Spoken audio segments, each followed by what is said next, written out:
त्रैगुण्यवर्जितमजं विभुमाद्यमीशं वन्दे भवघ्नमरासुरसिद्धवन्द्यं नारायणं नमस्कृत्य नरं चैव नरोत्तमं देवीं सरस्वतीं व्यासं ततो जयमुदीरये। स्वस्तिस्तु सतां हरिः ओम्।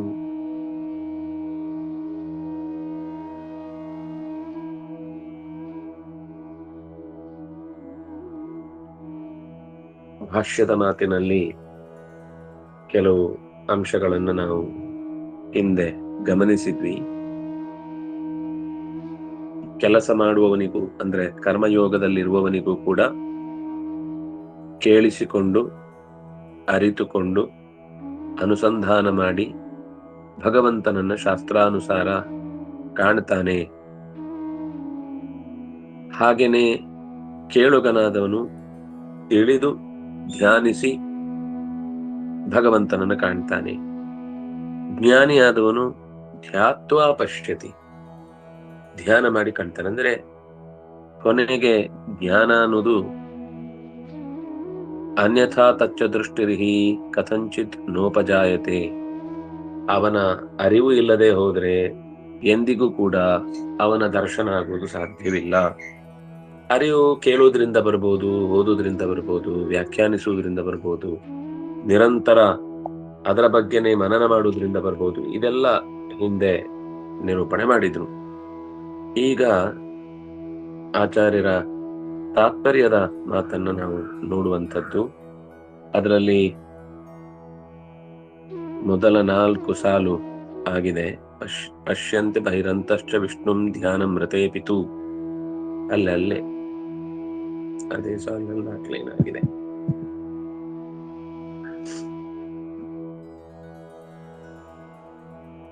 ಅಂದ್ರೆ ಕೆಲವರು ಕೇವಲ ಅಂತರಂಗದ ಕಣ್ಣಿನಲ್ಲಿ ಕಾಣ್ತಾರೆ, ಕೆಲವರು ಬಹಿರಂಗದಲ್ಲಿ ಮಾತ್ರ ಗಮನಿಸ್ತಾರೆ, ಕೆಲವರಿಗೆ ಒಳಗೆ ಹೊರಗೆ ಎರಡೂ ಕಡೆ ದೇವರನ್ನ ಕಾಣುವ ಶಕ್ತಿ ಇದೆ, ಕೆಲವರಿಗೆ ಕೆಲವು ಸಮಯ ಮಾತ್ರ ಕಾಣುತ್ತೆ, ಧ್ಯಾನದ ಸ್ಥಿತಿ ಇಂಥದ್ದು ಮಾತ್ರ, ಎಚ್ಚರ ಇದ್ದಾಗ ಗೊತ್ತಾಗುದಿಲ್ಲ. ಕೆಲವರು ಎಚ್ಚರ ಇದ್ದಾಗಲೂ ಒಟ್ಟೊಟ್ಟಿಗೆ ಎರಡನ್ನು ನೋಡ್ತಾರೆ, ಕೆಲವರು ಬಿಟ್ಟು ಬಿಟ್ಟು ಅಲ್ಲಿ ಹೋದಾಗ ಇಲ್ಲಿ ನೋಡ್ಲಿಕ್ಕಾಗಲ್ಲ, ಇಲ್ಲಿ ಹೋದಾಗ ಅಲ್ಲಿ ನೋಡ್ಲಿಕ್ಕಾಗಲ್ಲ. ಹೀಗೆ ಸಾಂಖ್ಯಯೋಗದ ಸಾಂಖ್ಯಯೋಗ ಅಂದ್ರೆ ಏನು ಅಂತ ಹಿಂದೆ ಮಾತು ಬಂದಿತ್ತು. ಸರಿಯಾದ ವೈದಿಕ ಹಿನ್ನೆಲೆಯಲ್ಲಿ ಭಗವಂತನ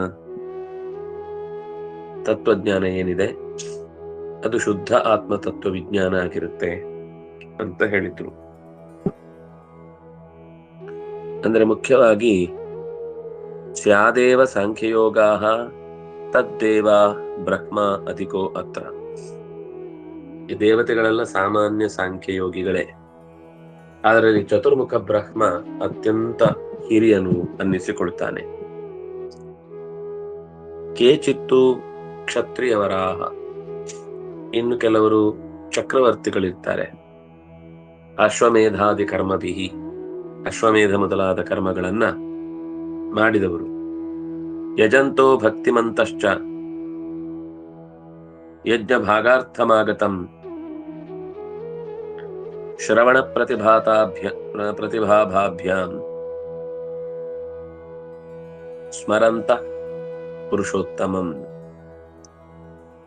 ಕ್ಷತ್ರಿಯರಲ್ಲಿ ಹಿರಿಯರಾದಂಥವರು ಅಶ್ವಮೇಧಾದಿ ಯಾಗಗಳಿಂದ ಮೂಲಕ ಭಗವಂತನನ್ನ ಪೂಜಿಸಿ ಅತ್ಯಂತ ಭಕ್ತಿ ಉಳ್ಳವರಾಗಿ ಯಜ್ಞವನ್ನ ಯಶಸ್ವಿಯಾಗಿ ನಡೆಸಿ ಯಜ್ಞದ ಹವಿರ್ಭಾಗವನ್ನು ಸ್ವೀಕರಿಸಲಿಕ್ಕೋಸ್ಕರ ಬಂದಿರುವಂತಹ ಶ್ರವಣ ಮತ್ತು ಕೆಲವೊಮ್ಮೆ ಸ್ವಲ್ಪ ಕೇಳಿದ್ಮೇಲೆ ಒಂದಿಷ್ಟು ಹೊಳೆಯತ್ತೆ, ಅವರಿಗೆ ಒಳಗಿನಿಂದ ಉಂಟಾದ ಹೊಳಹುಗಳಿಂದ ಭಗವಂತನನ್ನ ಮತ್ತೆ ಮತ್ತೆ ಪುರುಷೋತ್ತಮನಾದ ಭಗವಂತನನ್ನ ಸ್ಮರಿಸುತ್ತಾ ಪಶ್ಯಂತ್ಯನ್ನೇ ತಥಾ ಆತ್ಮೇಭ್ಯಃ ಸರ್ವಂ ಶುತ್ವಾನುಮತ್ಯ ಚ ಪಶ್ಯಂತಿ ಅನ್ನಿ. ಇನ್ನು ಕೆಲವರು ಪುರುಷೋತ್ತಮನನ್ನ ಹೀಗೆ ಕಂಡದ್ದಾದ್ರೆ ಹಿಂದೆ ಪುರುಷೋತ್ತಮಂ ಪಶ್ಯಂತಿ ಅಂತ ಬಂತು. ಅನ್ಯೇ ತಥಾ ಅನ್ಯೇಭ್ಯ ಸರ್ವಂ ಶ್ರುತ್ವಾ ಅನುಮತ್ಯ. ಇನ್ನು ಕೆಲವರು ಬೇರೆಯವರಿಂದ ಚೆನ್ನಾಗಿ ಕೂತು ಕೇಳುತ್ತಾರೆ. ಕೆಲವರಿಗೆ ನೀವು ಓದಿ ಅಂತ ಹೇಳಿದ್ರೆ ತಲೆಯೊಳಗೆ ಬಿಡಿಸಿ ಹೇಳಿ ಕೊಟ್ಟರು ಗೊತ್ತಾಗಲ್ಲ. ಅದೇ ಕೆಲಸರ್ತಿ ಅವರು ಸುಲಭ ಅನ್ನೋ ದೃಷ್ಟಿಯಿಂದ ಅದನ್ನೇ ಗಟ್ಟಿ ಮಾಡ್ಕೊಂಡಿರ್ತಾರೆ, ಯಾರಾದ್ರೂ ಹೇಳಿ ಕೇಳಿದ್ರೆ ಸಾಕು ಅಂತ. ಆದ್ರೆ ಅದರ ವ್ಯವಸ್ಥೆಯ ಒಂದು ಭಾಗವಾಗಿ ಕೆಲವರಿಗೆ ಕೇಳುವುದು ಮಾತ್ರ ಹೆಚ್ಚು ಅನುಕೂಲಕರ ಅನ್ನೋದು ಇದೆ. ಅಂದ್ರೆ ಅನೇಕ ಮುಖಗಳಿಂದ ಭಗವಂತನನ್ನು ತಿಳಿಯುವ ವಿಷಯದಲ್ಲಿ ಒಂದು ಭಾಗವಾಗಿ ಕೆಲವರಿಗೆ ಕೇಳುವುದೇ ಪ್ರಧಾನವಾದ ಜೀವನದ ಸಾಧನೆಯಾಗಿರುತ್ತೆ. ಹಾಗಾಗಿ ಶ್ರವಣ ಮತ್ತು ಪ್ರತಿಭೆಗಳಿಂದ ಪರಮಾತ್ಮನನ್ನ ಕೆಲವರು ತಿಳಿದರೆ, ಇನ್ನು ಕೆಲವರು ಸರ್ವಂ ಅನ್ಯೇಭ್ಯ, ಇನ್ನೊಬ್ಬರಿಂದಲೇನೆ ಶ್ರುತ್ವ ಅನುಮತ್ಯ, ತಿಳಿದು, ಉಪಾಸ್ಯ, ಆಮೇಲೆ ಉಪಾಸಿಸಿ, ಉಪಾಸ್ಯೈವತು ಪಶ್ಯಂತಿ ನಾನ್ಯಥಾತು ಕಥಂಚನ. ಆದ್ರೆ ಏನಂದ್ರು ಕೊನೆಗೆ ಉಪಾಸನೆ, ನಿರಂತರ ಅದರ ಧೇನಿಸುವಿಕೆ, ಮತ್ತೆ ಮತ್ತೆ ಅದೇ ಶಕ್ತಿಯನ್ನ ತನ್ನೊಳಗೆ ಧಾರಣೆ ಮಾಡುವಿಕೆ ಅನ್ನುವಂಥದ್ದೆಲ್ಲ ಅದು ಬಿಡ್ಲಿಕ್ಕಾಗುವುದೇ ಇಲ್ಲ. ಅದು ಎಲ್ಲಾ ಕಾಲಕ್ಕೂ ಎಲ್ಲರಿಗೂ ಸಂಬಂಧಪಟ್ಟದ್ದು. ತಿಳುವಳಿಕೆ ಇಲ್ಲದೆ ಯಾವ ಕ್ರಿಯೆಯೂ ಕೂಡ ಜೀವನದಲ್ಲಿ ಲಭ್ಯವಾಗುವಂತದ್ದಲ್ಲ ಅಂತ ಬಹಳ ಸ್ಪಷ್ಟವಾಗಿ ಉಪಾಸ್ಯೈವತು ನಾನ್ಯಥಾತು ಕಥಂಚನ, ಉಪಾಸ್ಯೈವತು ಪಶ್ಯಂತಿ ನಾನ್ಯಥಾತು ಕಥಂಚನ. ಜ್ಞಾನಿಯಾದವನು ಉಪಾಸನೆ ಮಾಡಬೇಕು, ಧ್ಯಾನಿಯಾದವನು ಉಪಾಸನೆ ಮಾಡಬೇಕು, ಮೌನಿಯಾದವನು ಉಪಾಸನೆ ಮಾಡಬೇಕು, ಶ್ರವಣ ಪುಟದಲ್ಲಿ ವಿಷಯಗಳನ್ನು ಕೇಳಿಕೊಂಡವನು ಕೂಡ ಉಪಾಸನೆ ಮಾಡಬೇಕು. ಋಷೀನ್ ರಾಜ್ಞಃ ತಥಾರಭ್ಯ ಪ್ರತಿಭಾ ಅಭ್ಯಧಿಕಾ ಕ್ರಮಾತ್ ಯಾವತ್ ಬ್ರಹ್ಮಣಸ್ತು ಪ್ರಾಯಃ ನ ಪ್ರತಿಭಾಸಿತಂ ನ ಅಪ್ರತಿಭಾಸಿತಂ.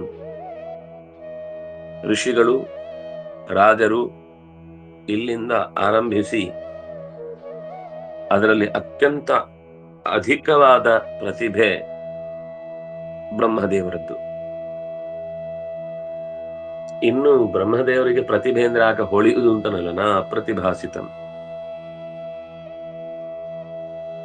ಅವನಿಗೆ ಹೊಳೆಯುವುದಲ್ಲ, ಅದು ಇರುದೆ. ಯಾವಾಗ್ಲೂ ದರ್ಶನದಲ್ಲೇ ಮನಸ್ಸು ಲಗ್ನವಾಗಿರುತ್ತೆ. ಅಯ್ಯೋ ಏನೋ ಮರ್ತೋಯ್ತಲ್ಲ ಅಂತ ನೆನ್ಪು ಮಾಡಿಕೊಂಡು ಭಗವಂತನನ್ನು ಸ್ಮರಿಸುವುದಲ್ಲ. ಸ್ಮರಣೆ ಅನ್ನೋದು ಅತ್ಯಂತ ಸಹಜವಾದ ಗುಣ. ವಿಷ್ಣು ಪ್ರೀತ್ಯರ್ಥಮೇವಾಸ್ಯ ಶ್ರೋತವ್ಯಂ ಪ್ರಾಯಶೋ ಹರೇಃ ಅನ್ಯೇಷಾಂ ಶ್ರವಣಾಜ್ಞಾನಂ ಕ್ರಮಶೋ ಮಾನುಷೋತ್ತರಂ. ಭಗವಂತನ ಪ್ರೀತಿಗಾಗಿ ನಿರಂತರ ಈ ಭಗವಂತನ ಮಹಿಮೆಯನ್ನ ಶ್ರೋತವ್ಯಂ ಪ್ರಾಯಶಃ ಎಷ್ಟು ಸಾಧ್ಯವೋ ಅಷ್ಟು ಕೇಳಲಿಕ್ಕೆ ಟ್ರೈ ಮಾಡಬೇಕು. ಅನ್ಯೇಷಾಂ ಶ್ರವಣಾಜ್ಞಾನಂ ಕ್ರಮಶೋ ಮಾನುಷೋತ್ತರಂ. ಈ ಮನುಷ್ಯ ವರ್ಗಕ್ಕಾಗುವಾಗ ಆರಂಭ ಕೇಳುವಿಕೆ ಎನ್ನುವುದೇ ಪ್ರಧಾನ. ಉಳಿದವರಿಗೆಲ್ಲ ಹೆಚ್ಚು ವ್ಯಾಖ್ಯಾನ, ಅನುಷ್ಠಾನ ಇತ್ಯಾದಿಗಳು ಇರ್ತವೆ. ಅತ್ಯಲ್ಪ ಪ್ರತಿಭಾನತ್ವಾತ್ ಮಾನುಷ ಶ್ರುತವೇದಿನ. ಆದ್ರೆ ಅವರಿಗೂ ಕೆಲವು ಉಳಿಯುತ್ತೆ.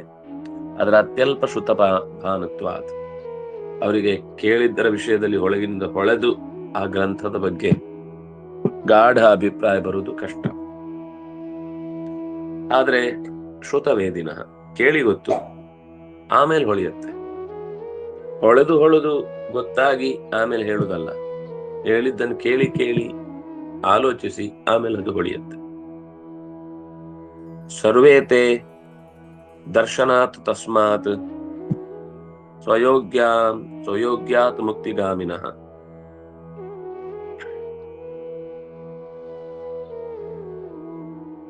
ಎಲ್ಲರೂ ಕೂಡ ಒಟ್ಟಂತು ಭಗವಂತನ ದರ್ಶನ ಮಾಡಲಿಕ್ಕೆ ಕೇಳುವುದು ಅನ್ನೋದು ಪ್ರಧಾನ. ಕೇಳುವುದು ಅನ್ನೋದು ಇಲ್ಲದೆ ಯಾರಿಗೂ ಎಂಥದೂ ಇಲ್ಲ. ಗುರುಗಳ ಹತ್ರ ಕೇಳುವಾಗ್ಲೂ ಒಂದು ಅದ್ರ ಐಡಿಯಾಲಜಿ ಕೇಳಿದ್ರೆ ಉಳಿದಿದ್ದು ಕಾನ್ಸೆಪ್ಟ್ ಅನ್ನ ಊಹಿಸಿ ಮಾಡ್ಬೋದು. ಆದ್ರೆ ಅದು ಕೆಲವೊಮ್ಮೆ ಸರಿಯಾಗಿ ಕೇಳಿಕೊಂಡು ಮಾಡಿದ್ರೆ ಉಪಾಸನೆಯನ್ನ ಆವಾಗ ಬಹಳ ಬೇಗ ಫಲ ಕೊಡುತ್ತೆ.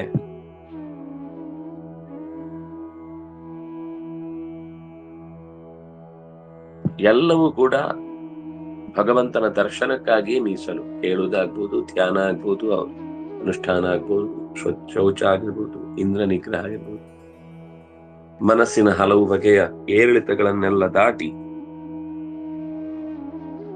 ಪರಮಾತ್ಮನ ತಿಳುವಳಿಕೆಗಾಗಿ ಹಾತೊರೆಯುವುದು ಅನ್ನುವುದೇ ಸಾಧನೆಯ ಪ್ರಮುಖ ಮೆಟ್ಟಿಲು. ಇತಿಚ ಅನ್ನುವುದಾಗಿ ತಾತ್ಪರ್ಯದಲ್ಲಿ ಆಚಾರ್ಯರು ಬೇರೆ ಸಂಹಿತೆಯಲ್ಲಿ ಬಂದ ಮಾತನ್ನ ಸಂಗ್ರಹಿಸಿ ಇಲ್ಲಿ ನಿರೂಪಣೆ ಮಾಡಿದ್ರು. ಅನ್ಯೇಷಾಮಪ ಕಿಂಚಿತ್ ಶ್ರವಣೆ ವಿದ್ಯಮಾನೇಪಿ ಅತ್ಯಲ್ಪ ಪ್ರತಿಭಾನತ್ವಾತ್ ಶ್ರುತ್ವಾ ಅನ್ಯೇಭ್ಯಃ ಇತಿ ವಿಶೇಷಣಂ. ಇನ್ನು ಕೆಲವರಿಗೆ ಕೇಳಿ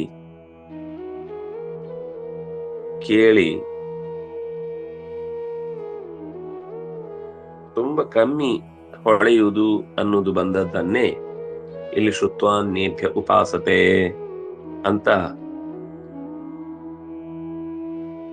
ಶ್ರುತ್ವ ಅನ್ನೋದಕ್ಕೆ ಪ್ರಧಾನ ಒತ್ತು ಕೊಟ್ಟು ಅನ್ಯೇಭ್ಯ ಶ್ರುತ್ವ, ಬೇರೆಯವರಿಂದ ಕೇಳಿನೇ ಹೆಚ್ಚು ತಿಳ್ಕೊಳ್ತಾರೆ ಹೊರತು ತಾವೇ, ಅಂದ್ರೆ ಅವರಿಗೆ ಗುರುಗಳ ಆಸರೆ ಬಹಳ ಮುಖ್ಯ ಆಗುತ್ತೆ.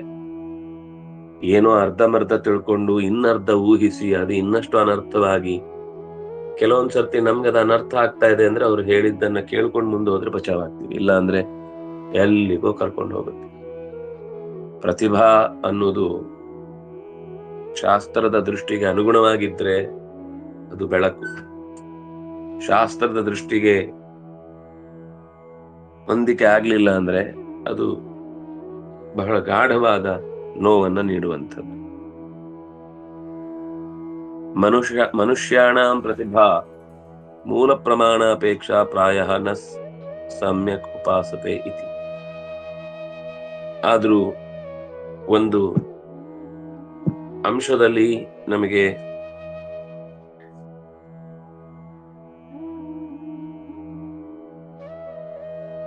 ಕೇಳಿದ್ದಕ್ಕೆ ಒಂದು ಫಲ ಇದೆಯಲ್ವಾ, ಅಂದ್ರೆ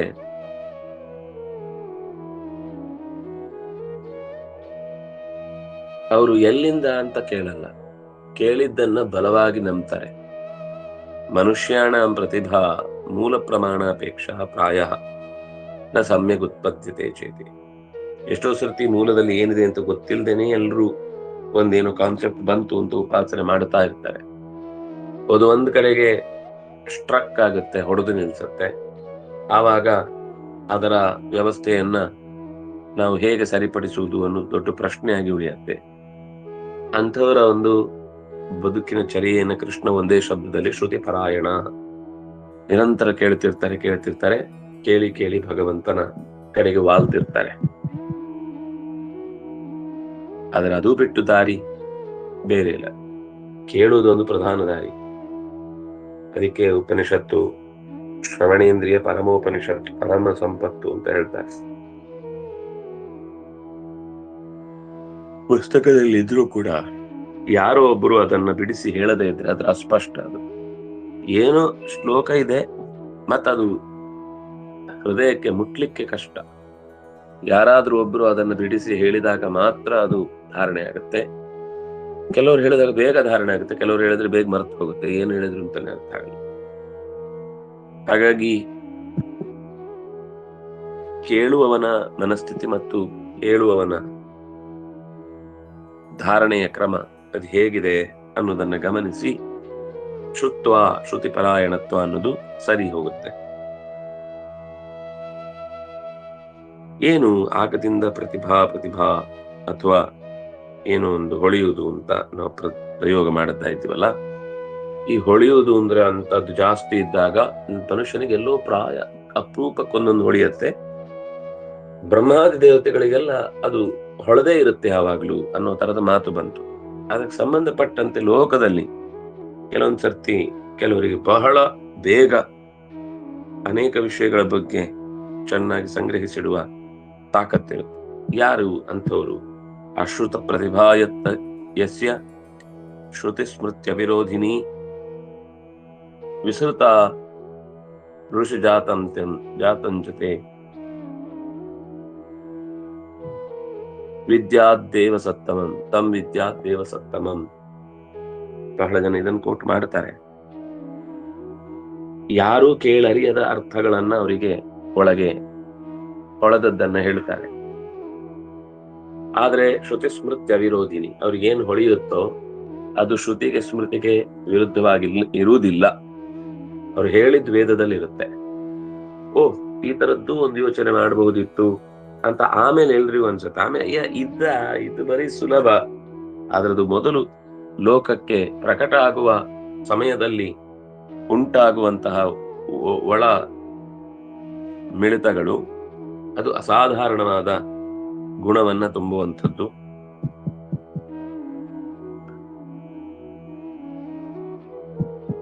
ಅದಕ್ಕೋಸ್ಕರ ವಿಸೃತ ಅಂದ್ರೆ ಹೊಳೆಯುವುದು ಅಥವಾ ಹೊರಬರುವುದು. ಋಷು ಜಾತಂ, ಯಾವ ಮನುಷ್ಯನಲ್ಲಿ ಇಂತಹ ಅಶ್ರುತ ಪ್ರತಿಭಾ ಶ್ರುತಿ ಸ್ಮೃತಿಯ ವಿರೋಧಿಯಾದ ಮಾತುಗಳು ಮೂಡಿ ಬರ್ತಾವೋ ಅಂಥವನು ದೇವಸತ್ತಮಂ ವಿದ್ಯಾತ್. ವಿಸೃತಾನ್ ಋಷು ಜಾತಂ ಚ, ಹಾಗೆ ಮನುಷ್ಯನಾಗಿ ಹುಟ್ಟಿರ್ತಾನೆ. ಆದ್ರೆ ಅನೇಕ ವಿಷಯಗಳ ಬಗ್ಗೆ ನಿರಂತರವಾಗಿ ಆತನ ತಿಳುವಳಿಕೆಯ ಮಟ್ಟ ವೃದ್ಧಿಸಿರುವುದಷ್ಟೇ ಅಲ್ಲದೆ ಎಂಥದ್ದೇ ಸಂದೇಹಗಳು ಬಂದಾಗ್ಲೂ ಕೂಡ ಅದನ್ನ ಪರಿಹರಿಸುವಲ್ಲಿ ಸಮರ್ಥವಾದ ಮೇಲ್ವಿಚಾರಕತ್ವ ಅಥವಾ ಏನೇ ಸಮಸ್ಯೆಗಳು ಬಂದ್ರು ಬ್ಯಾಲೆನ್ಸ್ ಮಾಡುವ ತಾಕತ್ತು ಇತ್ಯಾದಿಗಳು ಇರುವುದನ್ನ ನೋಡುತ್ತೇವೆ. ಇದು ಎಲ್ಲರೂ ಉಪಯೋಗಿಸಬಹುದಾದ ಮಾತು. ಆದ್ರೆ ಎಲ್ಲರ ಮೇಲೆ ಉಪಯೋಗಿಸ್ಲಿಕ್ಕಾಗಲ್ಲ, ಅದು ನೋಡಿಕೊಳ್ಬೇಕು.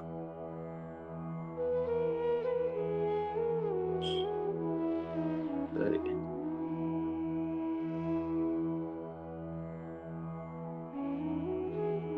ಶುತ್ವಾ ಅನ್ಯೇಭ್ಯಃ ಇತಿ ವಿಶೇಷಣಂ.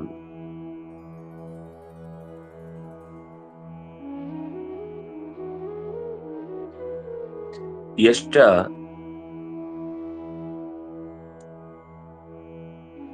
ಸ್ವಮುಖಮಾನೇನ ನವಾದೋ ದೇಹಾತ್ ದೇಹವಾನ್ ಪುಮಾನ್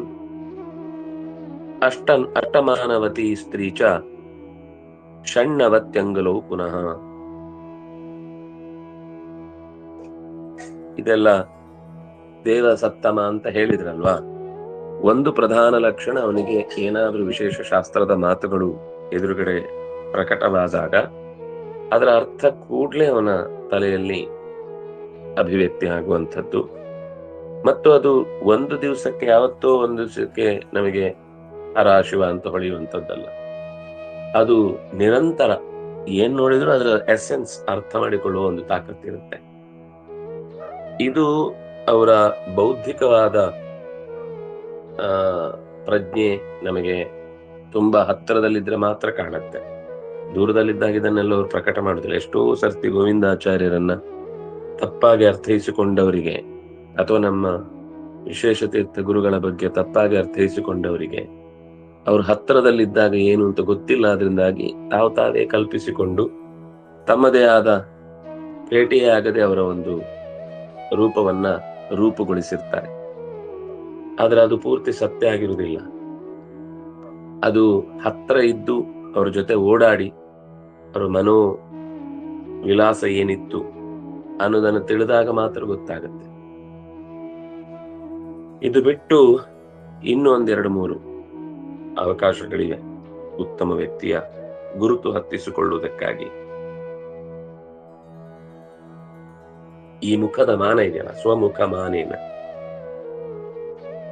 ನವಧಃ, ಇದು 9 ಪಟ್ಟು ಇದ್ರೆ, ನೆತ್ತಿಯಿಂದ ಪಾದದ ತನಕ ಆ ಅಳತೆ ತೂಗಿದ್ರೆ ವ್ಯಕ್ತಿಯಲ್ಲಿ ಒಂದು ವಿಶೇಷವಾದ ಗುಣಧರ್ಮ ಇದೆ ಅಂತ ಅರ್ಥ.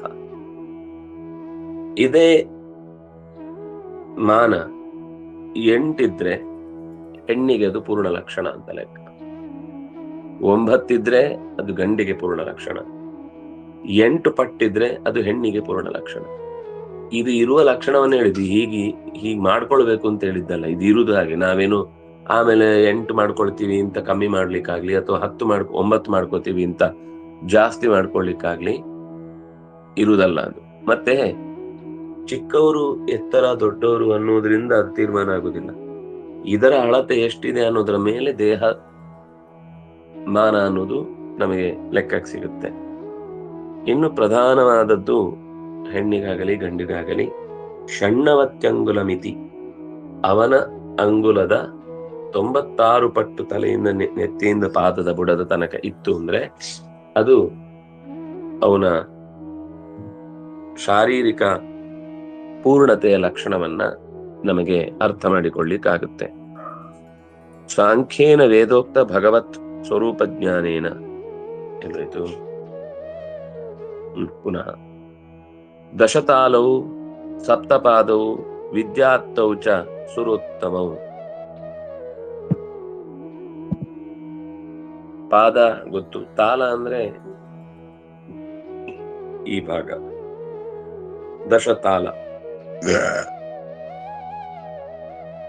ಸಪ್ತಪಾದ ಅಂದ್ರೆ ಅದು ಪಾದದ 7 ಪಟ್ಟಿರಬೇಕು, ಮುಖದ 9 ಪಟ್ಟಿರಬೇಕು. ಈ ತಾಲದ ತಲದಿಂದ ಆದದ್ದು ತಾಲ. ಈ ತಾಲದ 10 ಪಟ್ಟು ಶರೀರ ಇರಬೇಕು. ಯಾವಾತ್ ಪಂಚಾಂಗುಲೋನಂ ತದೇವ ಮಾನಂ ಕ್ರಮಾವರಂ. ಈ ಷಣ್ಣವತ್ಯಂಗುಲ ಅನ್ನೋದ್ರಲ್ಲಿ ಪಂಚಾಂಗುಲ ನ್ಯೂನ ಇದ್ರೆ, ಊನ ಇದ್ರೆ ಆಮೇಲೆ ಅದು ಅದರ ಮಟ್ಟ ಕಮ್ಮಿ ಆಗ್ತಾ ಬಂತು ಅಂತ ಗೊತ್ತಾಗುತ್ತೆ. ಪಾದೇ ತೊಂಗುಲ ಮಾತ್ರೋನಂ ತದೂನಂ ಚತುರಂಗುಲಂ ಯಾವದೇವೋಪದೇವಾನಾಂ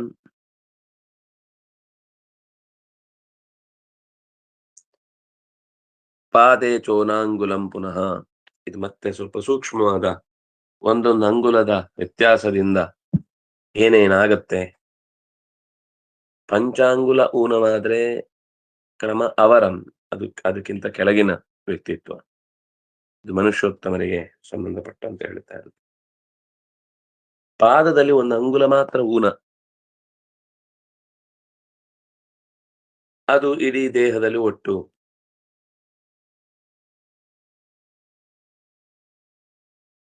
ಶರೀರಕ್ಕಾಗುವಾಗ 4 ಅಂಗುಲ ವ್ಯತ್ಯಾಸ ಕಾಣುತ್ತೆ. ದೇವ ಉಪದೇವಗಳಿಗೆ ಪಾದದಲ್ಲಿ ಚ ಊನ ಅಂಗುಲಂ ಪುನಃ. ಇನ್ನೂ ಒಂದು ಸ್ವಲ್ಪ